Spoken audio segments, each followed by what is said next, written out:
Pessoal, boa noite a todos. Vamos fazer agora essa videoaula falando dos dois tópicos de lei da adoração. Nós vamos falar sobre vida contemplativa e a prece. Na questão 657, Kardec vai perguntar sobre a vida contemplativa. E ele direciona para a espiritualidade a seguinte questão: os homens que se entregam à vida contemplativa, não fazendo nenhum mal e só pensando em Deus, têm algum mérito aos seus olhos? E a espiritualidade, muito taxativa, traz de encontro a Kardec a seguinte resposta: não, pois se não fazem o mal, também não fazem o bem, e são inúteis. Aliás, não fazer o bem já é um mal. Deus quer que se pense nele, mas não que se pense apenas nele, pois deu ao homem deveres a serem cumpridos na terra.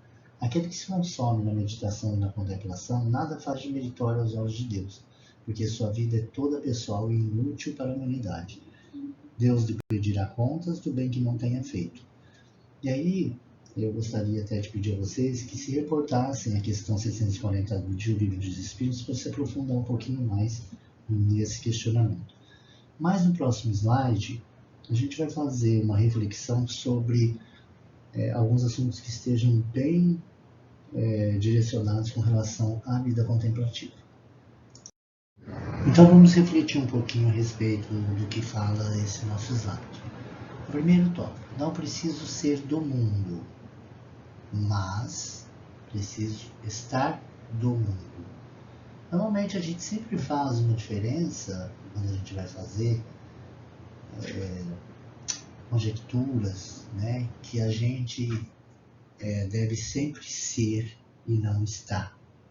Mas nesse momento, para a nossa reflexão, é importante que a gente faça uma inversão de entender por que a gente está no mundo. Né? E ele vai nos dizer aqui embaixo: pois no mundo estão meios, recursos e pessoas indispensáveis à minha evolução espiritual. Então, estando eu no mundo, eu vou estar inerente aos meios, aos recursos e às pessoas indispensáveis à minha evolução espiritual.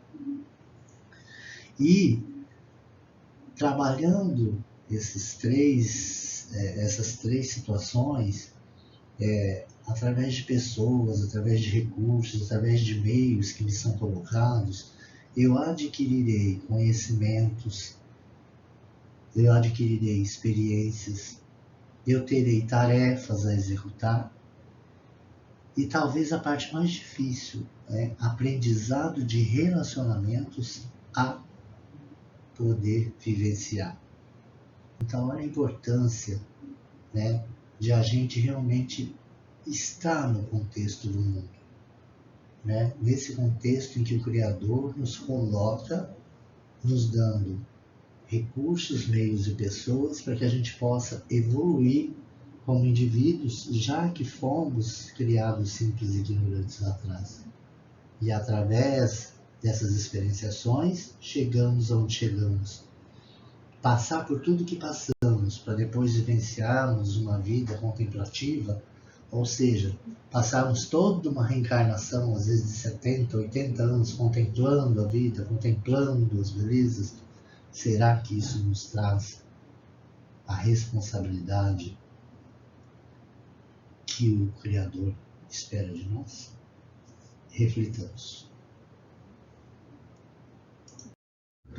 Terminando o nosso bate-papo sobre vida contemplativa nessa videoaula, nós vamos entrar agora no tema da prece. E quando eu me reportei à prece, eu fui buscar uma coisa que eu acho de suma importância no Evangelho segundo o Espiritismo, no capítulo 17, no item 1, em que o evangelista Mateus nos coloca no capítulo 6, no versículo 5 a 8, o seguinte questionamento: e quando orais, não haveis de ser como os hipócritas que gostam de orar em pé nas sinagogas e nos cantos das ruas, para serem vistos dos homens. Em verdade vos digo que eles já receberam a sua recompensa. Mas tu, quando orares, entra no teu aposento, e fechada a porta, ora teu Pai em secreto. o teu Pai que o vê, o que se passa em secreto, te dará a paga. E quando orais, não faleis muito, como os gentios, pois cuidam pelo que seu muito falar serão ouvidos. Não queirais, portanto, parecer-vos com eles, porque vosso Pai sabe o que vos é necessário, primeiro que vós lhe peçais. Então, olha a importância dessa colocação do evangelista Mateus, né? Muitos de nós ainda, nas nossas dificuldades, na nossa maturidade espiritual, ainda trabalhamos a oração exatamente como esses indivíduos da primeira parte, né? Orando de pé nas sinagogas, nos cantos das ruas, para que sejamos vistos pelos homens, né? E aí é importante que nós saibamos que quando nós fazemos isso, nós já recebemos a nossa recompensa, porque não é para Deus que nós estamos orando, é para os outros homens que possam nos observar. E eles nos observando, nós já recebemos a nossa recompensa. Mas quando a gente vai orar para esse Criador, né, que é aquele Criador da adoração lá da primeira parte do nosso capítulo, a gente tem que fazer um sentido inverso. A gente tem que entrar no nosso aposento, fechar a porta desse aposento e realmente fazer conexão com esse teu Pai em segredo. E esse teu Pai vai ver o que se passa com você em segredo e ele te dará a verdadeira paga. E ele também nos diz que é importante, quando a gente ora, a gente não fica falando demais. Porque a gente não vai ser ouvido por aquilo que a gente fala demais. A gente vai ser ouvido pelas verdadeiras intenções que a gente tem. Porque antes que a gente peça, esse Pai já sabe o que a gente precisa. Então, talvez, o que Mateus quis nos dizer com essa linda explanação é que esse aposento, gente, é o nosso coração, é o nosso maior fundamento. E que quando a gente fecha esse nosso coração, a gente realmente deixe para fora desse coração todas as nossas dificuldades. Né? Porque, em segredo, esse Pai misericordioso sabe das nossas necessidades. E quando Ele conhece e reconhece as nossas dificuldades, Ele nos envia a nossa necessidade, a nossa paga. Portanto, será que nós estamos nos fechando nos nossos aposentos? Ou ainda estamos orando em pés, nos cantos das ruas, para que aqueles a quem são muito parecidos conosco nos vejam e nos dê a sua recompensa? Então, na questão 659 do Livro dos Espíritos, Kardec endereça à espiritualidade amiga a pergunta para a pleiade de espíritos, dizendo qual é o caráter geral da prece. E a resposta que a espiritualidade nos envia é a seguinte: a prece é um ato de adoração. Fazer preces a Deus é pensar nele, aproximar-se dele e pôr-se em comunicação com ele. E que pela prece a gente pode fazer 3 coisas: louvar, pedir e agradecer. Pequeno adendo nesse slide é dizendo para vocês que na nossa primeira aula, quando a gente estava vendo a respeito da adoração, nós vimos que a adoração, né, ou a prece, é realmente um ato de adoração, porque é nesse momento em que a gente faz conexão da criatura com o Criador, através dos nossos sentimentos e dos nossos pensamentos. Quando nós nos conectamos através dos nossos sentimentos e através dos nossos pensamentos, nós realmente nos aproximamos desse Criador. E quando a gente se aproxima desse Criador, a gente consegue fazer a comunicação com esse Criador. E mais um pouquinho eu gostaria de deixar para a reflexão de cada um de vocês, perguntando até que uma pergunta meio capciosa, a que vocês refletissem dentro desse contexto de que a gente pode fazer 3 coisas na prece. Qual dessas 3 coisas nós temos feito mais? Louvar a Deus, pedir a Deus ou agradecer a Deus?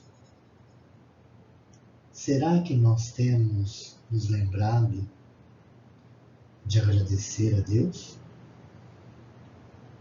Será que nós temos nos lembrado de louvar a Deus?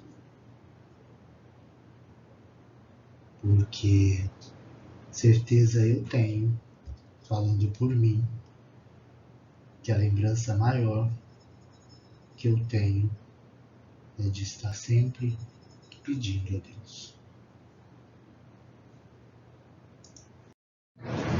Então vamos falar um pouquinho sobre finalidades da prece. E a gente foi buscar essas finalidades dentro do contexto do caráter da prece. E essas finalidades são 3, que é a do pedido, do agradecimento e do louvor. Dentro do pedido, a gente pode ter o entendimento de que a gente pode pedir por nós mesmos ou para uma outra pessoa. E dentro desse quesito, são 2 tópicos em que a gente tem que estar muito atento, né? Que é necessário para a gente poder saber o que pedir, tanto para mim quanto para o outro. E o que se deve e o que não se deve pedir. Ter esse discernimento, né? E também, de suma importância, perceber a resposta dos pedidos. Porque muitas vezes essas respostas não é a que nós queremos, mas normalmente e certeiramente é a que nós necessitamos. Então, com relação à necessidade de pedir, a gente realmente tem que saber. Porque, como eu já disse para vocês aqui algumas vezes, a gente tem que ter muito cuidado com o que a gente pede. Porque a gente pode ser atendido e daí a gente não sabe o que fazer com o atendimento desse pedido. E quando a gente não sabe o que fazer com aquilo que a gente pediu, a gente vai descobrir que a gente não devia ter pedido.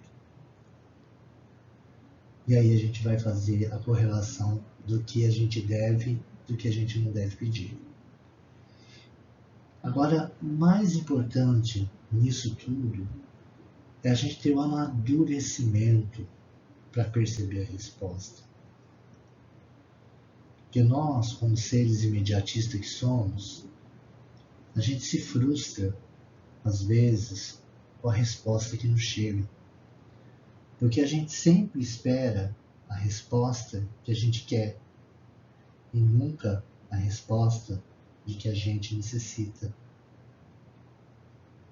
Então, é importantíssimo que a gente saiba, através do amadurecimento, reconhecer, mesmo que seja um pouco mais adiante, mesmo que seja ainda sobre os olhos da frustração, perceber que era mais importante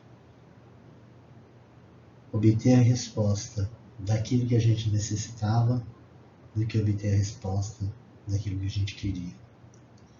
Depois, no segundo momento, a gente tem o reconhecimento ou o agradecimento.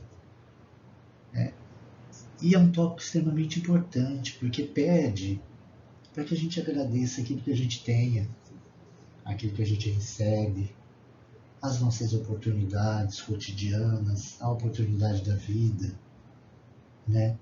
Dentro dessa oportunidade da vida, agradecer esses talentos que foram colocados na nossa vida, o desenvolvimento desses talentos, agradecer as bênçãos que a gente recebe, mas entender que esse agradecimento ele tem que estar correlacionado com aquilo que a gente precisa. Porque às vezes a gente esquece de agradecer uma dificuldade que a gente passa. Porque parece utópico eu dizer aqui que a gente tem que agradecer as dificuldades, mas às vezes as dificuldades fazem com que a gente cresça. Nos dá a oportunidade de desenvolvimento dos nossos talentos e aí proporcionam futuras bênçãos nas nossas vidas. Então estejamos atentos, gente, em reconhecer e agradecer a esse ser criador que conhece a gente individualmente.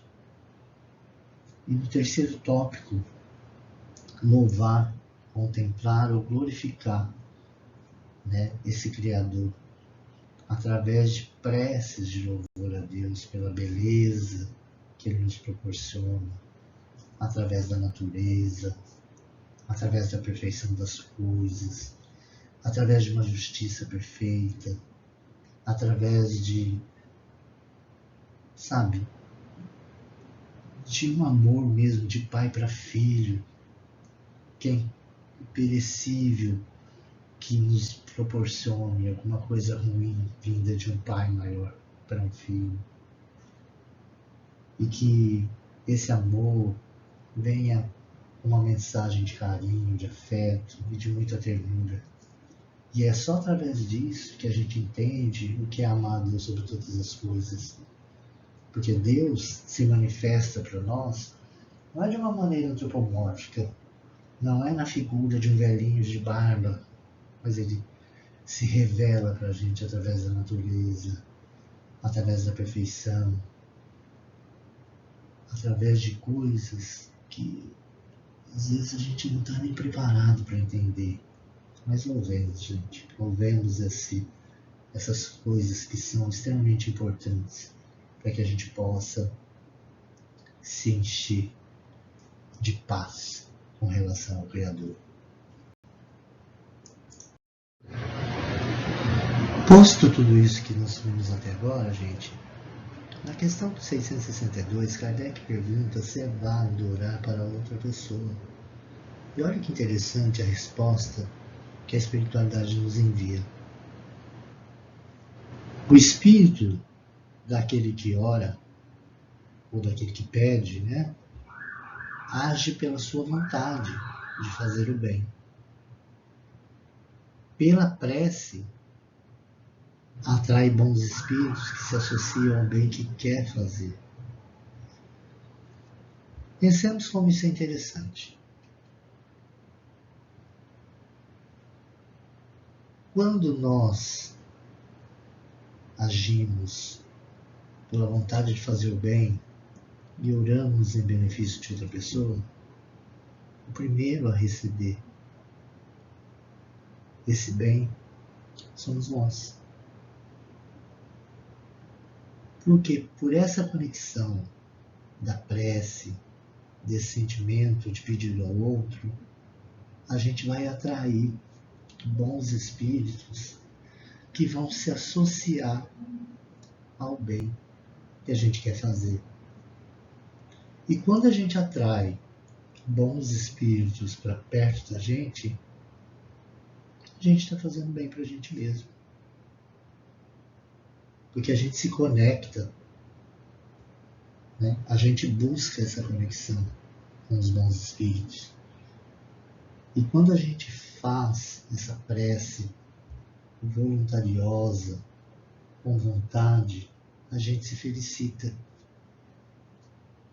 E se felicitando, a gente recebe as benesses da bondade que a gente pensou para o outro. Mas é muito importante também, nesse tópico, a gente perceber que a pergunta foi feita de uma maneira que ele não especificou qual é a outra pessoa. Talvez fosse importante a gente avaliar, ou a gente colocar, será válido orar para outra pessoa que ora é meu inimigo? E a resposta da espiritualidade eu tenho certeza que seria a mesma. Assim como Jesus disse lá atrás, quando esteve aqui entre nós. Amai os teus inimigos. Se te pedir para dar 1000 passos com ele, ande 2000 passos. Se te pedirem a camisa, dê a túnica. E por aí vai. Um monte das falas de Jesus. Mas o entendimento da fala de Jesus é que a gente perceba que a gente não precisa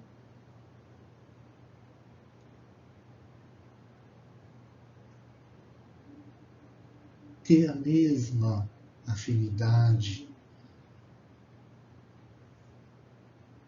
com aquele que a gente gosta, mas que a gente possa endereçar esse inimigo orações que possam fazer com que essa pessoa se melhore, com que essa pessoa de alguma maneira se distancie dos pensamentos que de alguma maneira te trazem prejuízo. Portanto, gente, é sempre interessante a gente orar para quem quer que seja. O Sr. Sebastião aqui do Kardec tinha uma frase muito interessante que ele dizia assim, que se a gente soubesse como é bom fazer o bem, a gente faria o bem até por velhacaria. Dá uma pensada nisso.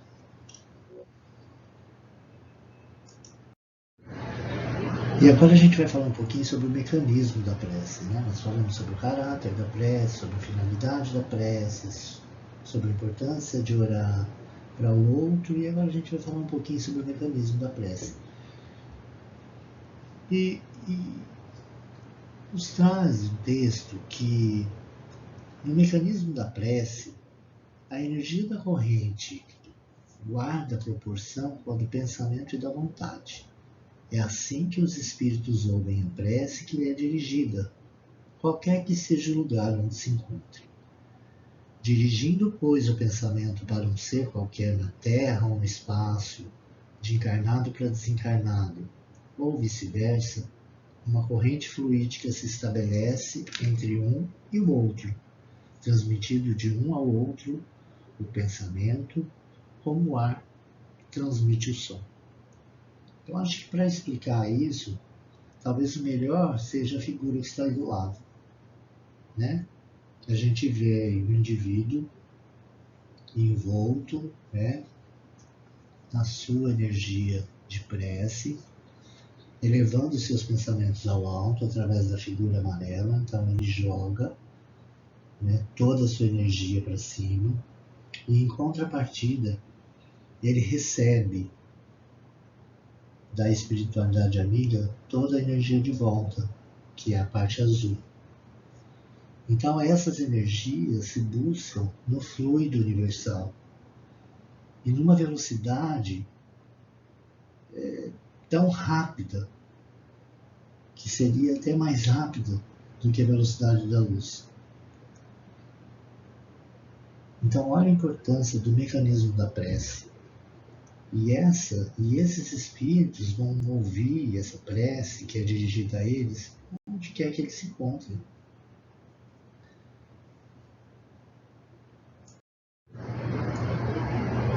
Retificando aquela figura, né? Ou seja, não retificando, mas fortalecendo aquela figura do slide passado.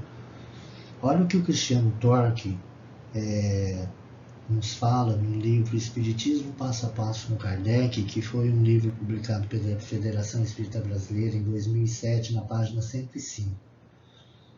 Transmissão do pensamento e a corrente fluídica. Ele nos confirma e afirma que a prece é uma das maiores forças do universo. A nossa prece chega até Deus por meio do pensamento e da vontade que atua sobre o fluido universal, propagando-se em forma de ondas mais rápido do que a velocidade da luz. Então olha que conexão maravilhosa a gente consegue fazer com a espiritualidade quando a gente se propõe realmente a pensar e nesse pensamento instituir a nossa vontade. Essa vontade, através do nosso pensamento, vai atuar sobre o fluido universal e vai se propagar em forma de ondas mais rápido do que a velocidade da luz. É muito interessante isso. Deve ser maravilhoso, né? O influxo dessa energia que sai de nós e vai para o alto e que vem do alto até nós. Talvez eu vá falar uma besteira, mas parece que Emmanuel uma vez falou para Chico que a força da prece é tão poderosa e a espiritualidade se alegra tanto quando a gente eleva esse pensamento com vontade para esse Criador, que lá existe uma caixinha onde eles armazenam essas energias e retêm essas energias. E quando é necessário, eles fazem uso dessas energias que sobram em benefício de todos os indivíduos que se fazem necessitados dessas energias. Eu vou ver certinho onde está isso, eu tenho certeza que eu li em algum lugar e no momento oportuno eu levo para vocês. Mais um slide sobre o mecanismo da prece para mostrar para vocês que também o Cristiano Torque nos traz, através do mesmo livro, né, no Espiritismo Passo a Passo com Kardec, nos fala o seguinte, que a mente ela atua como estação receptora e emissora de ondas magnéticas, por isso não há distância para a prece. Então, quando a gente faz, né, essa emissão de ondas magnéticas, sejam essas ondas endereçadas de encarnado para encarnado, de encarnado para desencarnado, de desencarnado para encarnado, não importa, né, a quem a gente direcione isso, mas que a gente faça isso, né, se dispondo a realmente vontade e sentimento, não há distância para essa prece. Ela vai encontrar guarida, né, naqueles a quem a gente mentaliza, naqueles a gente prioriza com os nossos pensamentos e os nossos sentimentos. Olha que coisa bonita, né? Então, ela poderá até enfrentar barreiras fluídicas mais pesadas, mais densas, mas nada vai impedir com que ela possa chegar ao endereço correto se a gente estiver imbuído de boa vontade nessas preces. Falando mais um pouquinho sobre o mecanismo da prece, olha que interessante o que Kardec fala para a gente no Evangelho segundo o Espiritismo, no capítulo 27, parágrafo 12. Kardec diz assim, que no mecanismo da prece, o homem se acha então na posição de alguém que solicita bons conselhos e os põe em prática, mas conservando a liberdade de segui-los ou não. Então nós vemos a figura aqui de um espírito de luz estimulando o encarnado que está em situação de prece, e esse encarnado então capta esse estímulo de bom conselho, né, de boas energias. Mais importante o que Kardec nos fala, porque apesar do homem se colocar na posição de alguém que está solicitando esses bons conselhos e se colocando na posição de colocá-los em prática, ele vai conservar a liberdade de seguir essas intuições ou não. Então, talvez seja uma chamativa com relação ao nosso livre-arbítrio, né? Onde nós podemos ter o estímulo dos espíritos de luz, mas a responsabilidade de segui-los ou não é nossa. Por isso que eles não interferem nas nossas práticas, né, dos bons conselhos, mas eles nos estimulam. E aí cabe a nós o entendimento, a captação desses estímulos e principalmente conservando a liberdade de a gente poder seguir ou não esses conselhos. Por isso que essa responsabilidade é nossa. Talvez ele faça aí um bom entendimento do livre-arbítrio. E aí nós falaremos mais um pouquinho da prece, dizendo o seguinte, que a prece, enquanto comunicação, deve atender a essas mesmas condições da comunicação normal, para que a mensagem enviada pelo emissor, que seríamos nós, chegue ao receptor a quem a gente ora.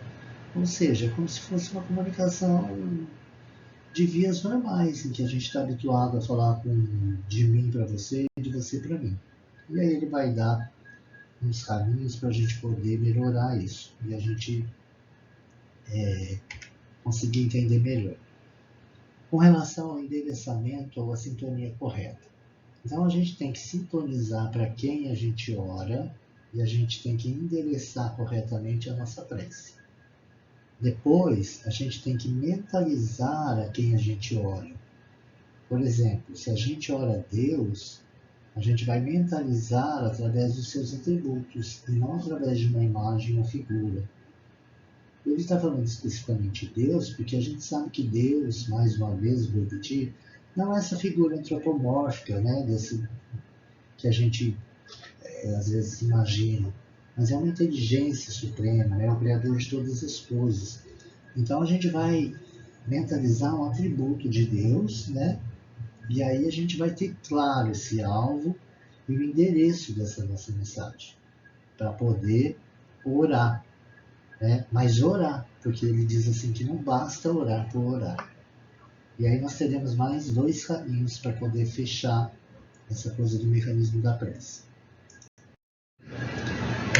E aí uma coisa muito interessante é esse segundo caminho que ele passa para a gente com relação ao mecanismo da prece, né? Que é com relação à força ou à potência para a gente atingir aquele a quem a gente ora, né? Ou seja, a gente tem que ter alguns precedentes para poder ter sucesso, né? Para atingir aquilo a quem a gente ora, né? Ou aquele a quem a gente pede, para quem a gente pede. Então, no caso da prece, a sua força vai estar diretamente ligada a alguns fatores determinantes. Esses fatores determinantes estão relacionados à figura de quem está fazendo a prece, ou seja, fazendo a petição em relação àquele a quem ele está orando. Então, está relacionado ao mérito de quem ora. Qual é o mérito, né, que essa pessoa de quem está orando tem para pedir isso, né? Isso vai ser levado em conta? Vai. Né? Então é necessário que a gente tenha mérito com relação a isso. A fé de quem está orando, o indivíduo que está pedindo em benefício de um outro, realmente está possuído de fé para que ele possa fazer essa oração? A sinceridade de sentimentos e propósitos daquele que ora, né? E depois a velocidade do que ele coloca na prece. Então, olha, gente, como é importante, né? E como ao mesmo tempo é complexo, né, o entendimento, porque o entendimento é claro, né, mas assim, como mecanismo, né, é complexo. Você vê, eu estou orando para uma pessoa, então quando eu vou levar o meu pensamento a essa pessoa, vai ser avaliado em mim o meu mérito, a minha fé, a minha sinceridade de sentimento, os meus verdadeiros propósitos e a verdade que eu coloco na prece. Isso é de suma importância quando a gente vai fazer uma prece para determinada pessoa, para determinada situação. Extremamente interessante, né, pessoal? E depois ele vai dar umas dicasinhas de como que essa prece deve ser, né? Essa prece deve ser inteligível e compreensível. E aí tem 4 caminhos. Ela tem que ser simples, direta e objetiva. Assim como tudo na vida, né? Porque a prece nada mais é do que um segmento daquilo que a gente é. Tem que ser simples, tem que ser direta e tem que ser objetiva. Ela tem que ser uma prece sem palavras vazias e sem prolixidade, né? Não adianta você ficar rodando. Vou usar aqui um termo, às vezes até meio deselegante, mas para a gente poder cair mais no visual, igual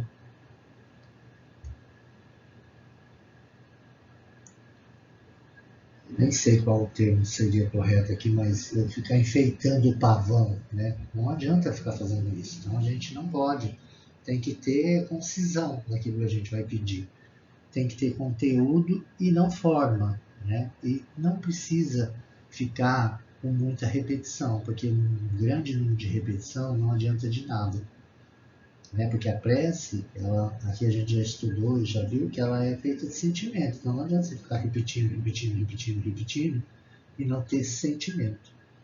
Então ela tem que ser simples, direta, objetiva, ela tem que ser sem palavras vazias e sem prolixidade, ou seja, sem enfeitar o pavão, né? Ela tem que ter conteúdo, não se preocupar com forma, ou melhor, nem ter forma, né? E não adianta ela ter muita repetição, porque ela vai ser realmente avaliada pelo sentimento. Bem interessante essas 3 colocações do mecanismo da prece, para que a gente possa fazer aí, né, uma boa avaliação e melhorar mesmo até no nosso jeito de nos conectarmos com a espiritualidade. E terminando o mecanismo da prece, a gente foi procurar também uma coisa que é bastante interessante, se existe algum lugar especial para se fazer a prece. E a gente vem dizendo isso, né?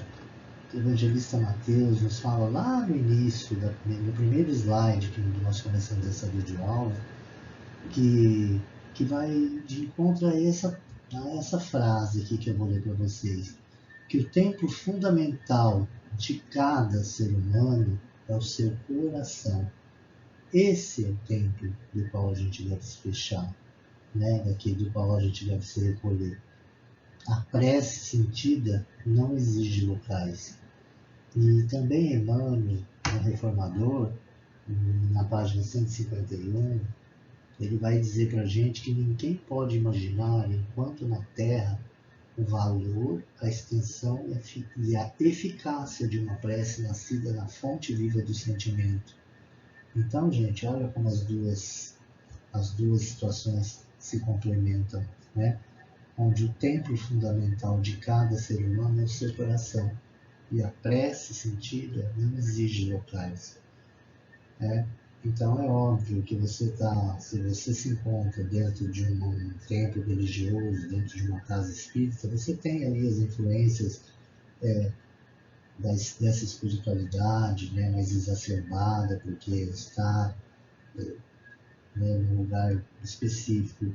Mas se você tem bons sentimentos, se você tem sentimentos firmes e fortes, você pode fechar-se no seu coração e soltar sua prece, você vai ser atendido e ouvido onde quer que você esteja, ok?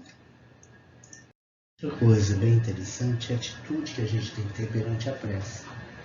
Né? E nos Mensageiros, do livro do André Luiz, no capítulo 25, olha que ele nos fala sobre atitude perante a prece. O trabalho da prece é mais importante do que se pode imaginar no círculo dos encarnados. Não há prece sem resposta. É oração, filha do amor, não é apenas súplica. É comunhão entre o Criador e criatura, constituindo assim o mais poderoso influxo magnético que conhecemos. Então, olha só, gente, não há prece sem resposta. Né? Se a gente fizer essa conexão, né, da criatura com o Criador, né, não vai ficar sem resposta. Né? E é um fluxo extremamente poderoso. A gente não tem ideia, a gente não conhece. Então deve fazer assim, fazer valer aquela frase, né, de remover montanhas mesmo, a fé, né?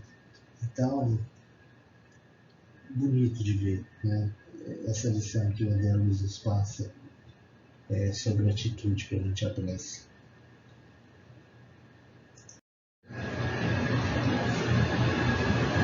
E uma coisa interessante que eu também fui buscar, né, a importância da prece, né, distinguir entre o orar e o rezar. E aí nós vamos buscar 2 qualificações para a palavra rezar e para a palavra orar. E aí ele vai nos dizer que rezar é repetir palavras segundo formas determinadas, é produzir eco que a brisa dissipa, como sucede a voz do sino que no espaço se espraia e morre. E orar é sentir. O sentimento é intraduzível. Não há palavra que o defina com absoluta precisão. O mais rico vocabulário do mundo é pobre para traduzir a grandeza de um sentimento. Então, há diferenças? Há. de gramaticais? Sim. A gente culturalmente aprende a fazer as rezas, né? A gente pega lá uma reza pré-concebida e a repete simultaneamente várias vezes. E quando a gente faz isso, é como se a gente produzisse mesmo, né? Um eco, né? Como um sino que ressoa, mas que na medida em que para-se de tocar o sino, o barulho vai se dissipando até que esse som se perde. Na oração, quando a gente sente a oração, ela chega, está chegando, porque oração é sentimento, é coisa de sentimento, é coisa de conexão. Quando a gente faz essa conexão, a gente ora. E quando a gente ora, os nossos sentimentos são colocados de uma forma bem pessoal, né? A gente fala o que a gente sente, a gente não precisa se apoiar em palavras pré-determinadas, né? Mas é importante dizer que as duas são viáveis e as duas são importantes, mas aprender a orar talvez seria um caminho mais sucinto para a gente. Bom, pessoal, isso é o que a gente tem para a videoaula dessa semana. Eu espero que eu tenha conseguido passar para vocês algumas informações. Eu gostaria muito de que essa aula fosse passada como a gente sempre fez, né? Assim, pessoalmente, porque o feedback é mais gostoso. Eu peço desculpas, às vezes, pela incompreensão de algumas palavras, até por uma dificuldade de dicção, porque eu não tenho muita habilidade com essa relação aqui com esse meio de comunicação. Mas quero dizer para vocês que vão ter oportunidade de acompanhar essa videoaula, que está traduzido nessa videoaula todo o meu carinho, toda a minha admiração a vocês, que cansados às vezes vão até a casa espírita para buscar mais entendimento, mais compreensão a respeito dessa doutrina maravilhosa. Obrigado a todos, um abraço, um beijo no coração de cada um, que nós possamos em breve tempo estarmos juntos de novo, podendo nos abraçar, podendo apertar as nossas mãos, porque é isso que o Mestre pediu, que nós estivéssemos juntos, que vocês estejam na paz do Mestre Jesus. Muito obrigado e que assim seja.